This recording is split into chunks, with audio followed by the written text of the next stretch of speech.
Bonsoir à tous, c'est Jiba, bonsoir les Planeswalkers, et c'est avec plaisir que je vous présente cette partie 2, la partie analyse, la partie débriefing de ce qu'on vient de découvrir ensemble. Alors je recommence par l'indice. Voici donc l'indice, nous avons du mal à n'utiliser qu'un seul stylo. Si l'un d'entre vous a la quelconque idée de ce que ça veut dire, n'hésitez pas à laisser quelque chose en commentaire. Si vous avez la moindre théorie, mettez un truc, parce que moi j'avoue que quand j'ai reçu ça, j'ai cru que c'était une blague. Je me suis dit merde, on m'a piqué ce qu'il y avait dans le colis.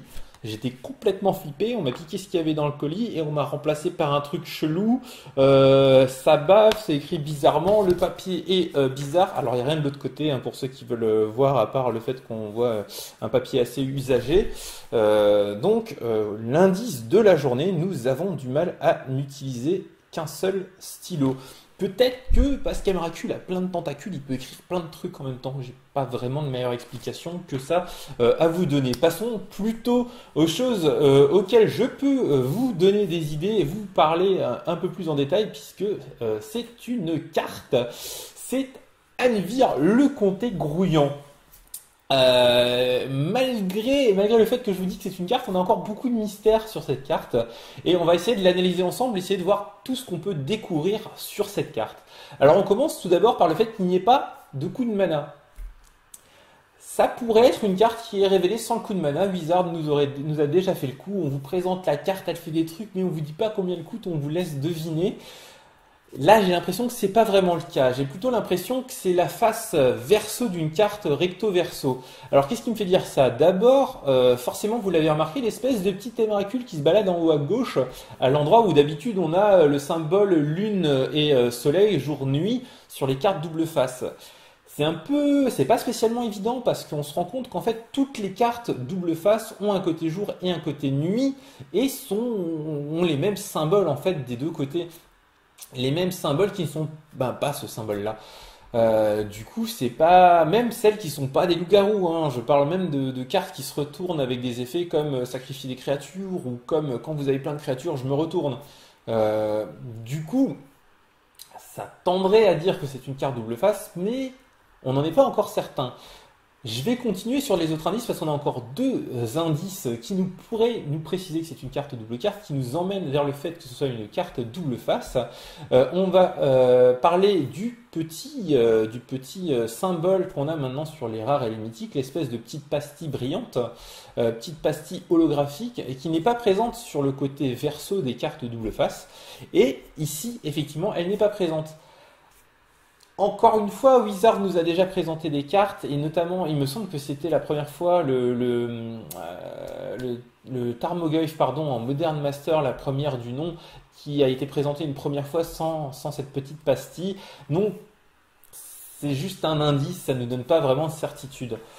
Par contre, la dernière chose qui me perturbe vraiment beaucoup pour le coup, c'est le numéro de la carte. On est à 130 sur 205. Et voilà, jusqu'à présent, jusqu'au jour d'aujourd'hui, au moment où je vous parle, il n'y a que trois cartes qui ont été révélées. Il y a Emrakul, il y a une carte double face et il y a une carte bleue. Emrakul est numéroté dans les 5. Si je ne me trompe pas, c'est donc tout début d'extension, comme d'habitude pour les cartes incolores. Et 130, c'est loin d'être au niveau d'Emrakul. Alors peut-être qu'entre E et H, il y a 120 cartes, mais j'en doute fort. D'autant plus que la carte bleue est numérotée 30, je crois, 30 quelque chose. Donc c'est déjà après forcément le blanc et après les incolores. Donc. Ce qui voudrait dire que cette carte numérotée 130 serait probablement une carte verte ou peut-être fin du rouge.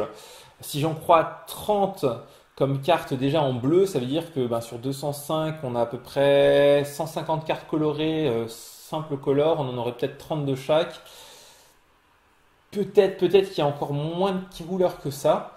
Donc on va peut-être penser à 25 de chaque, et 25 x 5, ça fait 125. Je ne sais pas trop. 30 pour du bleu, c'est déjà un petit numéro, notamment du fait qu'on ait quand même des incolores dont Emrakul en 5, donc il y a au moins 4 cartes incolores avant Emrakul. Mais en tout cas, voilà. Alors, c'est avant la 191 qui est la carte multicolore qui a été révélée. Voilà, donc a priori, pour moi, ce serait une carte verte, et ce serait l'autre côté d'une carte verte. Du coup, J'ai une dernière théorie un peu bizarre. J'avoue que ça m'est venu un peu sur toutes les flavors de la carte. On a Anvir le comté grouillant, on a le canton d'Anvir qui s'est transformé en une sorte de monstre Eldrazi immonde, prêt à vous sauter à la gorge. Normal, c'est un Eldrazi, il est là pour manger. Peut-être que si on a une carte qui s'appelle, je sais pas, Anvir, le comté d'Anvir, et une autre carte machin Eldrazi qui va se transformer, on peut les fusionner pour arriver sur ce cette carte bizarre sans coup de mana qui serait donc ce monstre Envir le comté grouillant. Donc, ce serait une sorte de carte fusion. On va parler un petit peu de la capacité de cette carte, puisque en fait, le fait qu'elle ait la célérité, ça tendrait à prouver que c'est une carte qui peut se retourner au moment où elle arrive en jeu. Ou peut-être que justement c'est la combinaison de deux autres cartes qui font paf une carte qui arrive en jeu, mais on lui donne la célérité pour dire bon bah voilà les autres elles sont là depuis un moment peut-être où on a enfin rempli les conditions, mais ça se transforme en quelque chose qui a priori était déjà là si un des bouts était déjà là en jeu, je ne sais pas, et donc on lui donne la célérité pour qu'elle puisse attaquer tout de suite, ça paraît plus logique. Et en même temps, la célérité, c'est la deuxième capacité après le piétinement. Et j'ai l'impression que sur la plupart des cartes, quand on donne la célérité, on commence par célérité. Tu vois, le truc important sur ta créature, c'est ouais, elle attaque tout de suite, elle attaque tout de suite. Du coup, en général, on met célérité en premier, sauf dans des cas un peu précis. Je sais pas dans ces cas-là s'il y a d'autres capacités, mais j'ai en tête des choses qui transforment des terrains en créatures. Et en général, on leur donne la célérité, non pas que vos terrains en général aient le mal d'invocation, sauf celui que vous venez de poser ce tour-ci. Donc pour éviter que vous cibliez le mauvais terrain un peu par hasard et que votre adversaire, il est repéré depuis le début du tour que c'est ce terrain-là qui ne peut pas attaquer, mais que vous avez oublié pour éviter ce genre de malentendu. En général, on dit vous animez ce terrain et il gagne la célérité, même si voilà, c'est à peu près jamais utile. Donc c'est possible que cette célérité-là, placée après le piétinement, en fait c'est ce qu'elle veut dire en fait. C'est simplement, on vous le rappelle, mais voilà, normalement vous le saviez déjà.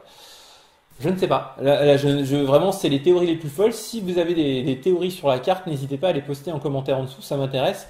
Parce que pour l'instant, malgré le fait qu'on vous ait révélé ce côté de carte-là ou ce bout de carte-là, on n'a pas toutes les informations.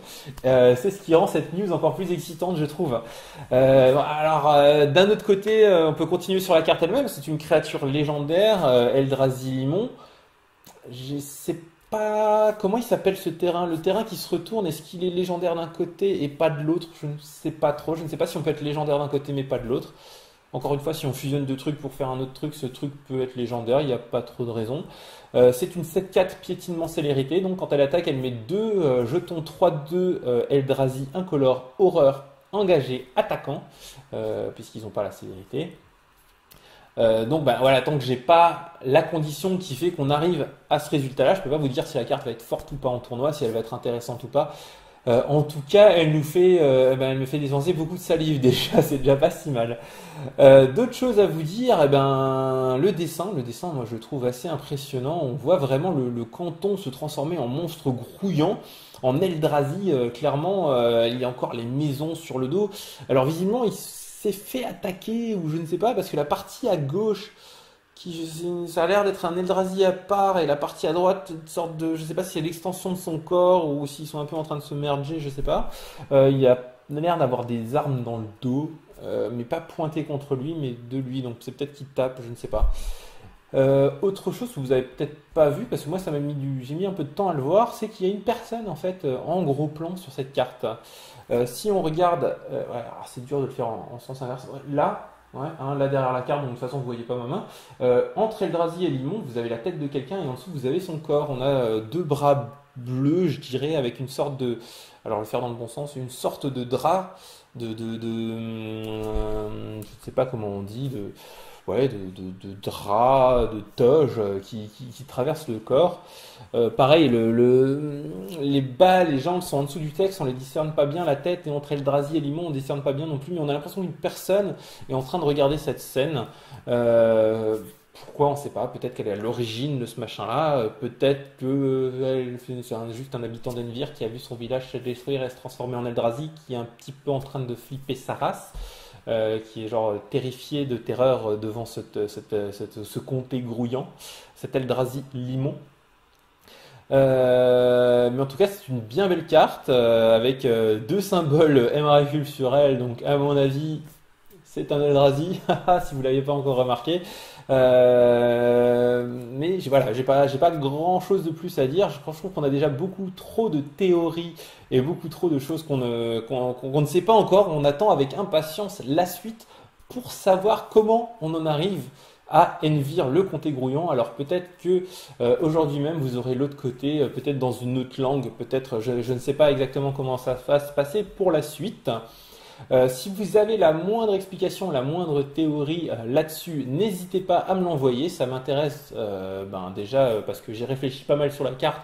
Donc si vous avez vu des choses que je n'ai pas vues, précisez-le. Ça fait toujours plaisir. Et puis comme ça, les gens qui liront les commentaires de la vidéo, et il y en a toujours, vous pourrez discuter entre vous sur vos théories.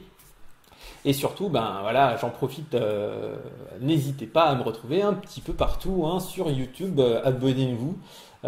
C'est vraiment très important pour moi que vous vous abonniez et c'est important pour vous. Vous pouvez avoir toutes les vidéos le plus rapidement possible sur Facebook. Je poste de temps en temps des choses, par exemple le top 8 du dernier WMCQ. Pareil pour Twitter, je retweete pas mal de choses et j'ai aussi des vidéos de YouTube qui sont tweetées directement.